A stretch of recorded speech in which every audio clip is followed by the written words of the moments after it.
Greetings. Welcome to the Evolving Temple of New Thought Philosophy. I am Reverend Deborah Shelton Ogiste, and today we are exploring the age-old question: who are we? Why are we here? This is the question that at one time or another crosses the minds of most people. When that question is spoken, the quest for knowledge of our divinity begins. As with all traditions, stories are told, parables are written, and as Jesus wrote parables to lend understanding to the principles that he came to teach. As with Buddha, who told stories to point one person into a direction of self-exploration. So as the Native Americans and the Aborigines from countries around the world pass on traditional stories inspired by the Creator to teach life lessons.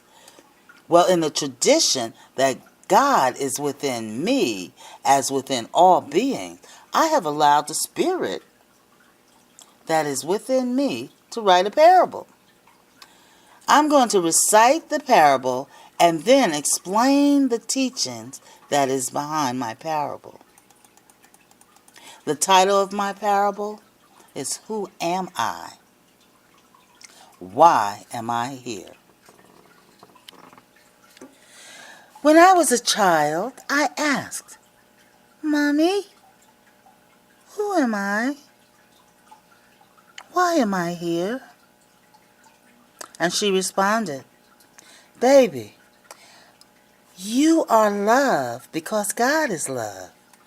You are here to love all creation.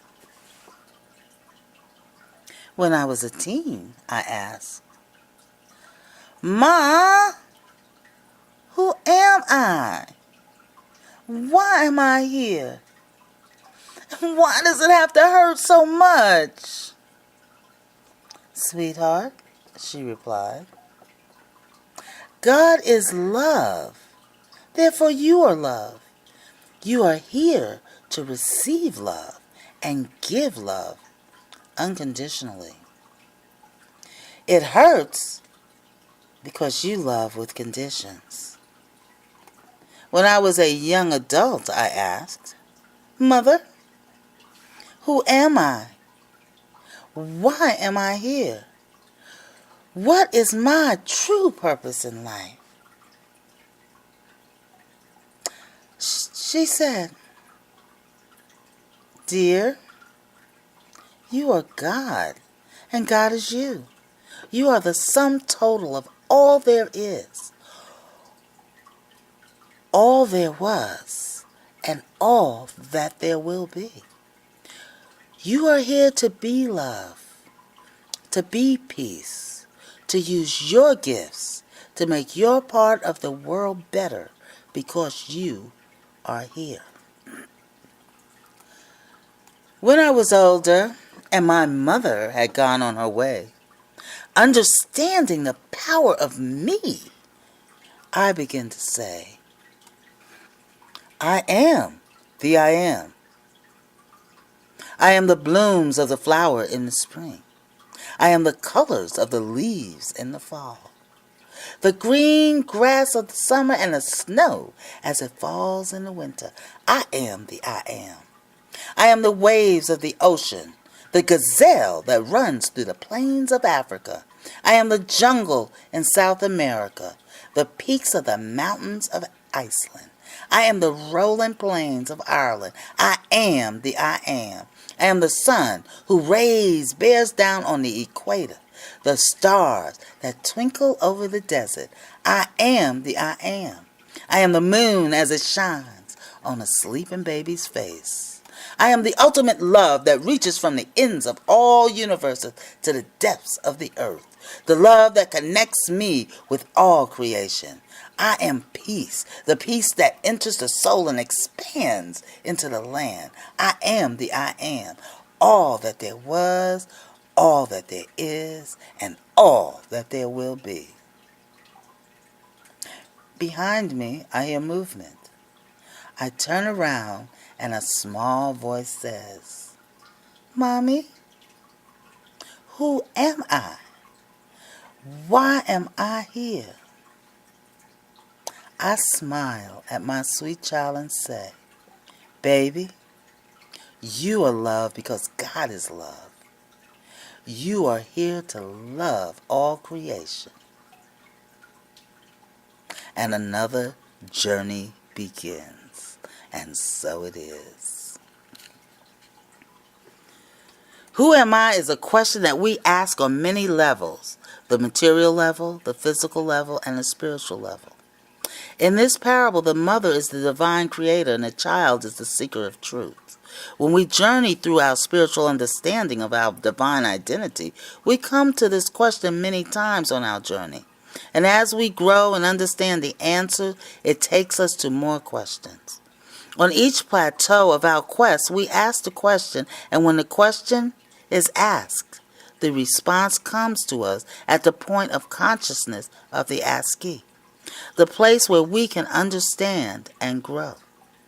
The mother in the parable is the accumulation of the male and female energy that is the creator. The creator responds with the first step of our awakening, the basic awareness of the God source, which is love. You are love because God is love. You are here to love all creation. Depending on the askee's consciousness, they may be guided to its answer in Christianity, Hinduism, Buddhism, Judaism, the Baha'i Faith, Islam, Christian Science, and yes, maybe even Scientology. As we journey through life experience, we have lessons that sometimes causes us to question again who we are. As life gives us challenges, we wonder, why am I here? And why does it have to hurt so much? This is when we are at the stage of give and take, the stage when we believe that we have to do something to get something. The stage where there is not enough, so we play the blame game. Sometimes the stage manifests as victimhood, the belief that something or somebody is doing something to me. This is the stage of condition, looking to the conditions outside of us to bring us what we want. Peace, joy, great relationships, love. When the reality of the situation is we have all of that already inside of us, we have to bring it out. And as we bring it out from within, then what is going on outside, the conditions will change to reflect what is going on inside. To go to the next stage, we must move into the active way of life. We learn the age-old lesson of constant forgiveness. Whew! Now that's the tough one. We learn to be aware of our thoughts, to be aware of our actions and reactions. We begin to release all resentment, animosity, anger, hatred, all of these which becomes toxic to the mind. Through constant forgiveness, we move away from the toxicity that affects the mental body, the emotional body, and the physical body. We begin to embrace the knowing that we have control over our life, of our experiences, of our perception, of our reality. We begin to be introduced to the mental and spiritual laws, and we begin to take control of our lives. The main law is the law of cause and effect. What we give, we get. What we think becomes reality. What we believe is what will happen. What we say comes back to us. What we do comes to us as well. Once we have cycled through this stage and we realize that there is a bigger picture, and we ask, what is my true purpose in life? We begin to understand that we live in a cosmos of order. Metaphysics is a belief in oneness. It is also a belief in cosmic order. If you step back from any event and see that there is an underlying order behind every event, no matter how chaotic it may look, behind it there is order operating. Like puberty, for example. If it looks very chaotic, but it is part of the maturation process of becoming an adult. There is an order that we all depend on. We gain an understanding of this order through contemplation, affirmative prayer, meditation, visualization, and our ever-increasing understanding of our oneness with all. Now, this is the difficult part, because we just learned that we have the power to take control of our lives. We got rid of the blame game. We did our forgiveness work. We're in large and we're in charge. Now, we come to the awareness that we did not create the order. We are a participant of this order, and we must reach a leap-off point and surrender to it. Surrender. This is where a lot of people get caught up. They get caught up at this juncture. They cannot relinquish what they believe is control over things in their life. They worked hard to get there, especially if it was written in their book of law through life experience that they were powerless. It could be from childhood trauma, abusive relationships, feeling less because of education, race, sex, etc. When you come from this totally victim place to owning your power, just to be told now it's time to surrender, this is when we may find it difficult to allow, let go, trust, and have faith. Surrender? No way am I giving up my power to something outside of myself after I worked so hard to empower me to be in control of things. But the reality of the situation is surrendering is not giving up. Surrendering is yielding to the excellence that is you. Yielding to the next stage of our evolution, making us available to the next stage of what wants to evolve in us, to be birthed through us, by us letting go of the lesser for the greater. Giving up the control is leaning into and becoming aware of the order. That there is an order that we all depend on, and I now release myself to it. We then become peace. We become love.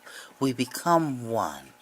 We release ourselves to the law of buoyancy and we float. This is when we become the beneficiaries of our sacred practice or spiritual discipline. Whether it is prayer, meditation, chanting, daily reading, and contemplation of your sacred scriptures. You come to the realization of your oneness with life. And when you get to that realization, you then proclaim, I am the I am. I am the blooms of the flower in the spring. I am the colors of the leaves in the fall. I am the green grass of the summer and the snow as it falls in the winter. I am the I am. I am the waves of the ocean, the gazelle that runs through the plains of Africa. I am the jungle in South America, the peaks of the mountains of Iceland. I am the rolling plains of Ireland. I am the I am. I am the sun whose rays bear down on the equator, the stars that twinkle over the desert. I am the I am. I am the moon as it shines on a sleeping baby's face. I am the ultimate love that reaches from the ends of the universe to the depths of the earth. The love that connects me with all creation. I am peace. The peace that enters the soul and expands into the land. I am the I am. All that there was, all that there is, and all that there will be. Namaste. I see the divinity in you.